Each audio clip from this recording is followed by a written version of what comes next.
Hello everyone. आज हम पढ़ रहे हैं एक्सरे क्रिस्टलोग्राफी, है ना। ये बहुत ज़्यादा इम्पोर्टेंट और इंटरेस्टिंग टेक्निक है, ठीक है।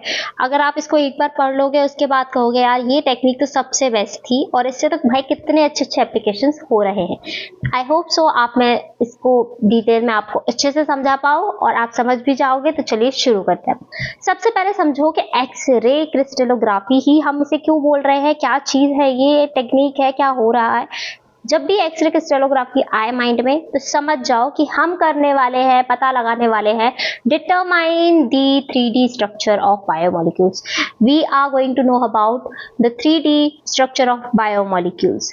व्हाट आर बायोमोलिक्यूल्स, क्या क्या होते हैं इसमें। बेसिकली हम डीएनए, आरएनए, प्रोटीन्स, इन सब के लिए हम क्या कर सकते हैं, पता लगा सकते हैं उसका 3D यहाँ पर क्या स्ट्रक्चर। ओके, सो ये क्या है, किस तरीके से है, सब चीज डिटेल में पढ़ेंगे। बहुत बेसिक से पढ़ाऊंगे, सब कुछ क्लियर हो जाएगा।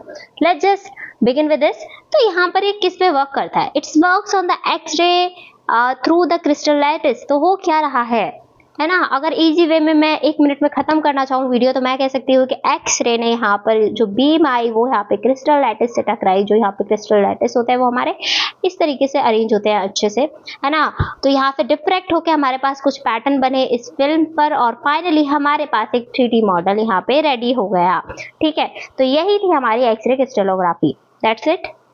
हाँ, इतना तो बेसिक याद रखना ही है, इतना ही है। अब इसको हम डिटेल में पढ़ेंगे, क्यों एक्सरे यूज करी, ठीक है, क्या चीज है, किस तरीके से डिफ्रैक्ट हो रही है, क्या प्रिंसिपल है और क्या बन रहा है, क्या इसके एप्लीकेशंस है, क्या इसके एडवांटेजेस है, क्या लिमिटेशंस है। तो अब ये पढ़ना है, ठीक है। ये तो है ही, अब इसके अंदर ही हम सब डिटेल में पढ़ेंगे। चलिए पढ़ते हैं। तो यहाँ पर क्या इंपॉर्टेंस है एक बार समझ लो भाई। कोई हम टेक्निक पढ़ने जा रहे हैं तो हमें इसका इंपॉर्टेंस तो पता होना चाहिए। Why we are studying it, because we are going to know about the molecular structure through this technique. Yes, अब हो क्या रहा है हमारे पास, क्या आपको पता है भाई, साइंस बुक में जब हम देखते हैं तो डीएनए डबल हेलिक्स, ठीक है, जो हम देखते हैं तो वो किस तरीके से क्या चीजें हुई होंगी और हमें कैसे पता लगा होगा कि यही स्ट्रक्चर है इसका, ठीक है ना। तो किस तरीके से ये चीजें पता लगी होंगी। अगर हम बहुत माइन्यूट बेसिस पे जब हम बात करते हैं तो हम इतने छोटे भाई एटम्स होते हैं, बेस्ट माइक्रोस्कोप भी भाई नहीं देख पाते, ठीक है। अब एटम्स में क्या होता है, अब एटम्स अगर हम देखें तो यहाँ पे पॉजिटिव, यहाँ पे हमारे पास न्यूक्लियस में न्यूट्रॉन प्रोटॉन होता है और भाई इलेक्ट्रॉन मस्त मूव कर रहे होते हैं, है ना। तो वो तो अपना मस्त एकदम से मूव कर रहे होते हैं। अब हो क्या रहा है, अब मैं आपको समझाने वाली हूँ सारी चीज, ध्यान से देखो।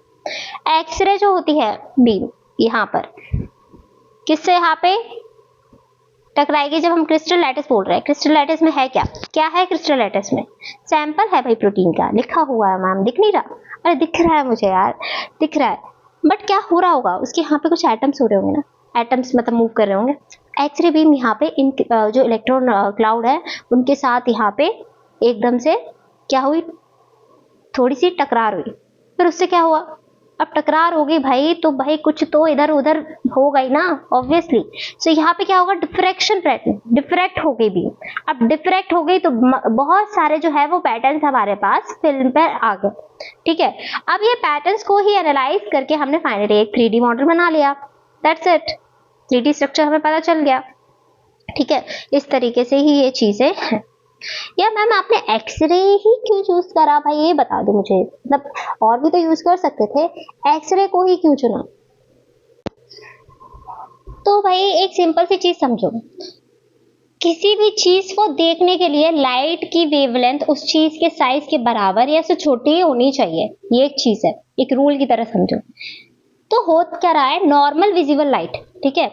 अब क्या है, मैं यहाँ पे लिख देती हूँ, जो हमारे पास नॉर्मल विजिबल लाइट, मेरी राइटिंग अच्छी है, जो भी देख रहे हैं बच्चे लोग, ठीक है।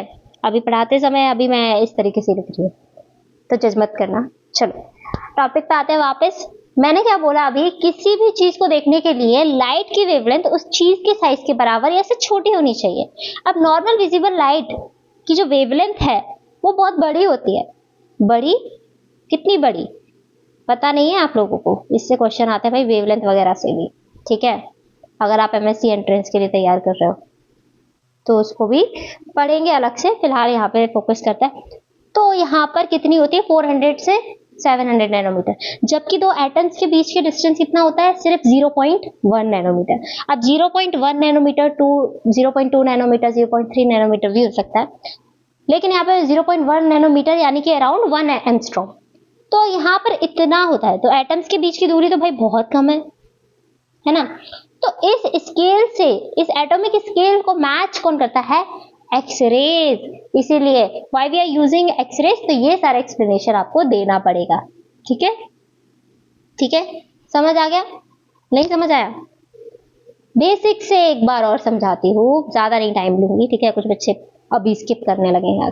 देखो, नहीं समझ आया, कॉन्सेप्ट क्लियर नहीं रखोगे तो कितना भी इधर उधर कर लो, कुछ मतलब नहीं है। एक बार चीज समझो, जिनको नहीं समझ के आया, देखो, अगर आप किसी चीज पर टॉर्च मारो, ठीक है, तो उसकी शैडो बनती है, ठीक है, शैडो बनती है ऑब्वियसली, पर एटम्स बहुत छोटे होते हैं, ठीक है, मैंने जितना आपको बताया 0.1 नैनोमीटर। अब क्या है कि नॉर्मल लाइट उन्हें छूकर सीधा निकल जाए, ऐसे अगर हमने नॉर्मल लाइट की, अगर हमने टॉर्च मारी तो वो सीधा निकल जाती है बिना कोई इमेज बनाए। इसीलिए हम यूज क्या करते हैं, एक्सरेज, क्योंकि इनका साइज जो वेवलेंथ है वो एग्जैक्ट एटम के गैप जितना छोटा होता है। समझ में आई बात मैं क्या बोल रही हूँ? तो हमें यहाँ पर पता लग सकता है, ठीक है, इसीलिए ही यूज कर रहे हैं। आई होप सो मैंने बहुत बेसिक से आपको ये चीज एक्सप्लेन और समझा दी है। ओके, ठीक है, चलिए, वीडियो अच्छी लग रही हो तो सब्सक्राइब और लाइक करके, और मेरे को कमेंट में जरूर बता के जाना, ठीक है। नहीं भी बता के जाओगे तो कोई बात नहीं, चलो आगे बढ़ते हैं। तो यहाँ पर देखो, importance, understanding the molecular structure. हम मॉलिक्यूलर स्ट्रक्चर्स पता लगा सकते हैं, हमें यहाँ पे ये स्ट्रक्चरल बायोलॉजी का बेसिस है। ऑब्वियसली 3D मॉडल हम पढ़ रहे हैं तो स्ट्रक्चरल बायोलॉजी का बेसिस तो है, हमें यही से ही पता चलता है। जब हम स्ट्रक्चर हमारे पास आएगा तभी तो हम स्ट्रक्चर बायोलॉजी पढ़ेंगे। स्ट्रक्चर सोच टेक्निक ही नहीं होती, या ऐसी कोई टेक्निक ही नहीं होती जिससे हम स्ट्रक्चर, है ना। बच्चे बोलते हैं यार एग्जाम बनाने वाले ने एग्जाम नहीं बनाया होता तो हमें एग्जाम नहीं देना पड़ता, ठीक है, पर ऐसा नहीं है ना, इसके पॉजिटिव साइड भी तो है। सिमिलरली इस तरीके से, ठीक है। और हेल्प इन ड्रग डिस्कवरी, इसको मैं आगे आपको एप्लीकेशन पार्ट में अच्छे से समझाऊंगी किस तरीके से हेल्प करता है। अब प्रिंसिपल देख लो, प्रिंसिपल क्या है, बेसिक चीज तो समझ आ गई, एक्सरे हमने क्यों यूज करा, ठीक है। अब प्रिंसिपल को एक बार और अच्छे से समझते हैं, ठीक है। तो यहाँ पर एक्सरे देखो क्या लिखा है वो पढ़ते हैं पहले। एक्सरे इंटरैक्ट विद इलेक्ट्रॉन, जो कि मैंने आपको बता ही दिया है। Scattering occurs, constructive interference produce a diffraction pattern based on Bragg's law, diffraction patterns, electron density structure, ये सारी चीजें लिखी है, डायरेक्ट पॉइंट लिखे हैं मैंने। अब मैं आपको फटाफट इसको स्टोरी के फॉर्म में बना के बताऊंगी तो ये चीजें समझ आ जाए।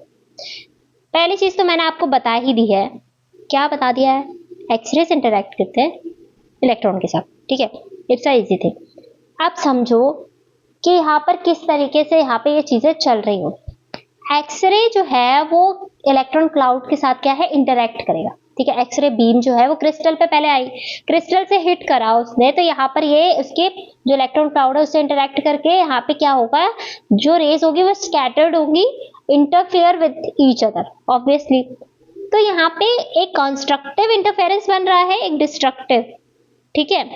अब कंस्ट्रक्टिव वाला जो है यहाँ पर क्या होता है, आपने क्रस्ट और ट्रंक तो पढ़ा ही होगा, ठीक है। तो ऊपर वाली जो वेव यहाँ पे ये क्या है, क्रस्ट, और ये है ट्रंक। राइटिंग मेरी अच्छी है बच्चे, तो ये मैं ऐसे लिख रही हूँ, समझ जाओ, क्रस्ट और ट्रंक। अब क्या हो रहा है, अब देखो हो क्या रहा है, कंस्ट्रक्ट, अभी जैसे ये हमारे पास दो चीजें, अगर हमारे पास इस तरीके से ही क्रस्ट हो तो यहाँ पे क्या होगा, हमारे पास एम्प्लीफिकेशन हो जाए, वेव्स जो है वो लाइन अप हो जाएगी, peak to peak line up हो गई ना, तो वो एम्प्लीफाई हो जाएंगे, एम्प्लीफाई करेंगे एक दूसरे को, ठीक है। तो यहां से ये चीज जो है वो किसके अंदर मैं बता रही हूँ, कंस्ट्रक्टिव इंटरफेरेंस। क्या हुआ, वेव्स लाइन अप हुई पीक टू पीक और एम्प्लीफाई करा उन्होंने एक दूसरे को, और प्रोड्यूस करा ब्राइट जो स्पॉट है वो डिटेक्टर के, समझे। ब्राइट स्पॉट हमारे पास डिटेक्टर में हमें पता लगा। वो किस तरीके से पता लगा, क्या हुआ पीछे, क्या कहानी थी वो तो नहीं पता, तो वो कहानी मैंने अभी आपको जस्ट बताई। इस तरीके से हमारे पास वेव थी, उसका यहाँ पे जो क्रस्ट क्रस्ट पाथ है तो वो एक दूसरे से पीक टू पीक भाई आराम से लाइन अप हुई, एम्पलीफाई करा और यहाँ पे ब्राइट स्पॉट बन गया डिटेक्टर पे। ठीक है ना। जब आप वाइवा वगैरह दोगे, ठीक है, आपके कॉलेज वगैरह के एग्जाम के लिए पढ़ रहे हो, जिसके लिए भी पढ़ रहे हो, ठीक है, जब आप कहीं पे भी जाओगे एक्सरे क्रिस्टलोग्राफी अगर आप कहीं पे भी परफॉर्म करने वाले हो, मे बी फ्यूचर में आप साइंटिस्ट बनने वाले हो, तो you should know the basics of it. ठीक है, that's why I am telling you this. ठीक है, कितना टाइम लगा, नहीं लगा ना, समझ गए ना आप? ओके। एक डिस्ट्रक्टिव भी होता है कुछ, वो भी समझ लो। जब इस तरीके से हमारे पास क्रस्ट और ट्रफ होगा, जो वेव्स होगी वो एक दूसरे को क्या कर देंगी, अगर एक इस तरीके से होगा एक इस तरीके से होगा तो वेव्स जो है वो एक दूसरे को कैंसिल आउट कर देंगी। जैसे यहाँ पे डार्क स्पेस बन जाएगा, समझे? डार्क स्पेस बन रहा है डिस्ट्रक्टिव, ब्राइट स्पॉट बन रहा है डिटेक्टर पे कंस्ट्रक्टिव। समझ गए? समझ गए? अब ये सारा ही इंटरेक्शन जो है वो हमारा ब्रैग्स लॉ एक तरीके से बता रहा है। ब्रैग्स लॉ की सिंपल यहाँ पे ये रही हमारे पास equation, this is the equations of the Bragg's law. अब यहाँ पर इन्होंने भी इस तरीके से बेसिकली यहाँ पे हमारे पास इंसिडेंट जो इंसिडेंट एक्सरे बीम है वो यहाँ पर इस तरीके से आई। ठीक है, ठीक है, तो इलेक्ट्रोमैग्नेटिक वेव है एक्सरेज बेसिकली। तो यहाँ पर इंसिडेंस हुआ, यहाँ पर अगर ये यहाँ पे लाइट आई तो हुआ क्या, यहाँ पर जो ऊपर वाली लाइट आई वो उसने इतना ट्रेवल करा, नीचे वाले ने इतना ट्रेवल करा, तो यहाँ पर तो भाई एक्स्ट्रा डिस्टेंस हो गया ना, ये तो एक्स्ट्रा डिस्टेंस हो गया ना, ये तो एक्स्ट्रा डिस्टेंस हो गया ना जो नीचे वाले ने ट्रेवल करा। तो यही फाइनली इन्होंने करके ये हमारे पास एक इक्वेशन थी। ठीक है, ओके, इसको मैं इतना ही डिटेल में पढ़ा रही हूँ और ये फाइनली यहाँ से इस तरीके से रिफ्लेक्ट कर गए। ठीक है, समझे? आप यहाँ पे जो है ये क्या क्या है इसमें ये समझ लो। ठीक है, क्वेश्चंस वगैरह आ गए इस पे तो हमें ध्यान देना पड़ेगा। What is an, what is lambda, what is D, what is theta. ठीक है, तो ये तो नंबर हो गया एन। अब ये लैम्डा क्या है हमारे पास, वेवलेंथ। ठीक है, किसकी, एक्सरे वेवलेंथ। एक्सरे तो हमारे पास हो रही है, वही तो आ रही है। अब यहाँ पर है 2d sin theta.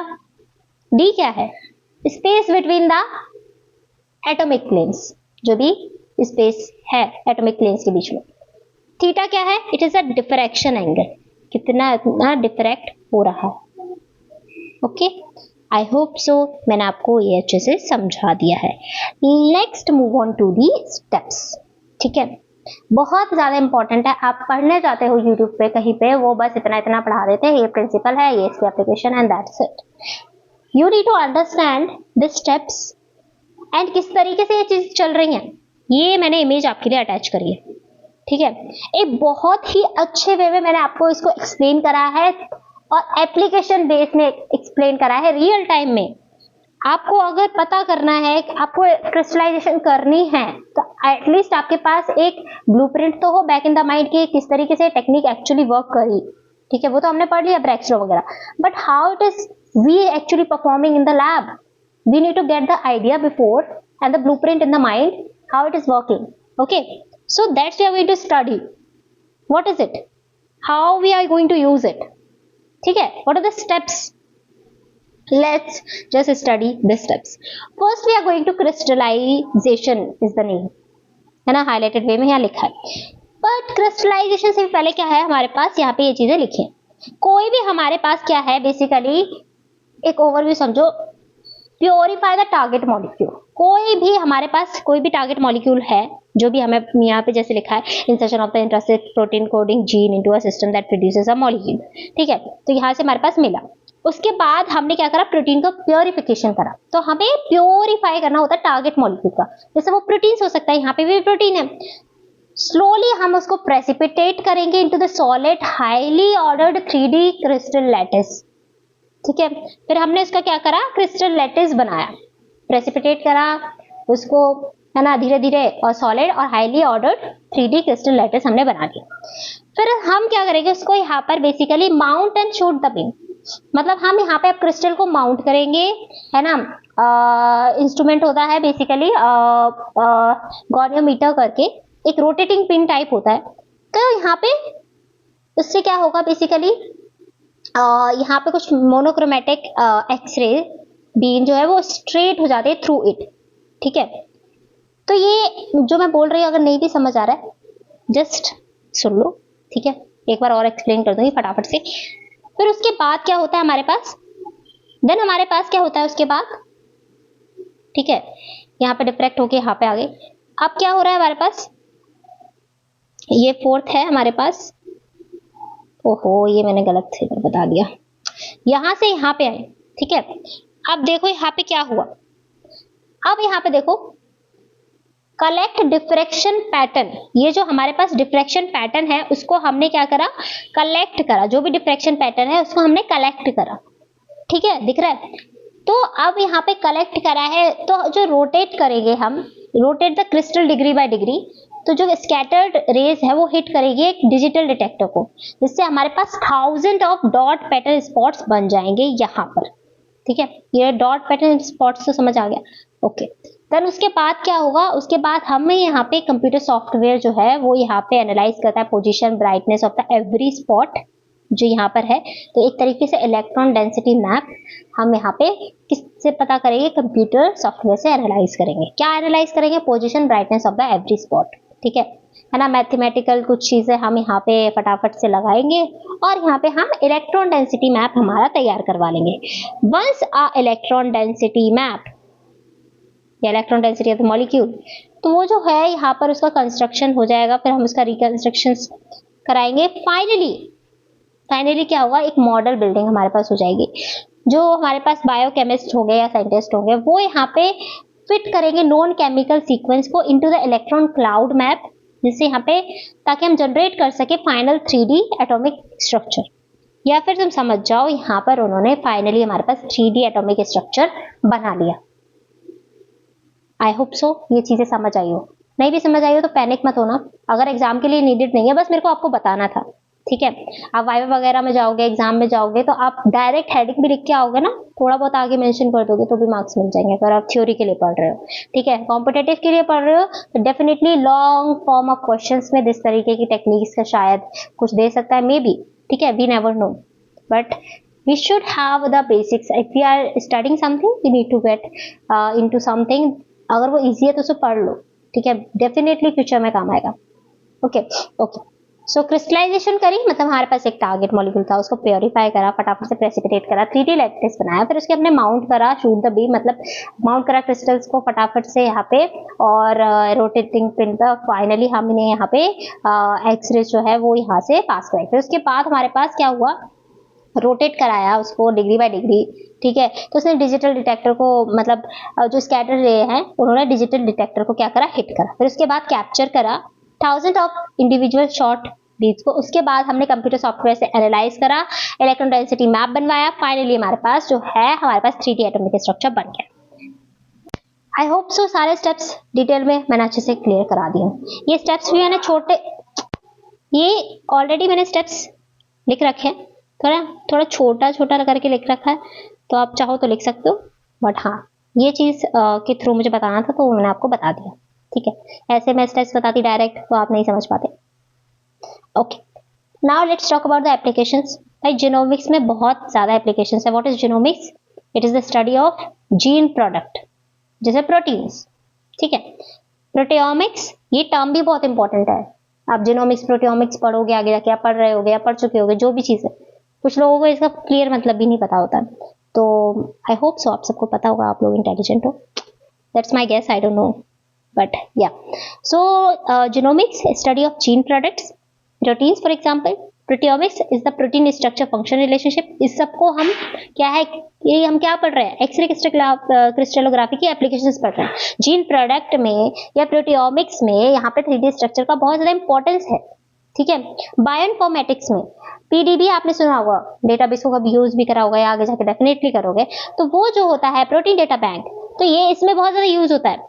Structure prediction, modelling, other applications, drug design किस तरीके से, बेसिकली यहाँ पर अगर आप देखोगे तो एक कोई भी ड्रग होगा, कोई भी यहाँ पर अगर हमें उसको पता करना है क्या चीज है, अगर किसी से जो भी यहाँ पे कॉजिंग थिंग होगा, फॉर एग्जांपल कोई डिसीज रिसर्च में, जैसे फॉर एग्जांपल ये सब इंटर रिलेटेड है ये, ठीक है।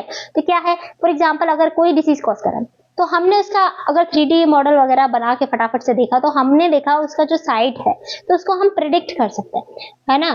तो इसका मतलब क्या है, लाइक फॉर एग्जाम्पल किस तरीके से हम देख सकते हैं उसका यहाँ पे जो साइट होता है, एक्टिव बाइंडिंग साइट जो होता है ना, उसको हम डिजाइन कर सकते हैं, है ना, या डिजाइन करने to design targeted inhibitor drugs, ठीक है। तो इस तरीके से ये चीजें यूज होती है, ठीक है। ओके, देन उसके बाद वैक्सीन डेवलपमेंट में इसी तरीके से ये चीजें यूज होती हैं, डिसीज रिसर्च में भी। I hope so application part भी इंपॉर्टेंट। एप्लीकेशन पार्ट आप अगर थ्योरी एग्जाम दे रहे हो या कोई भी एग्जाम दे रहे हो तो एप्लीकेशन जरूर लिख के आना है, ठीक है। एक्स्ट्रा मार्क्स मिलते ही हैं, ठीक है। कोई भी टेक्निक है, नॉट सिर्फ दिस, कोई भी टेक्निक है आप जरूर यहाँ पे मेंशन करके आओ। क्या मेंशन करके आओ? एप्लीकेशंस उसकी, ठीक है। Let's talk about advantages. High resolution, बहुत छोटे छोटे लिखा है मैंने, हाई रेजोल्यूशन, आप खुद समझो, बता देती हूँ। एटॉमिक रेजोल्यूशन जो होता है वो रिजॉल्व करते हैं इंडिविजुअल्स बॉन्ड एंड एटम्स, ठीक है।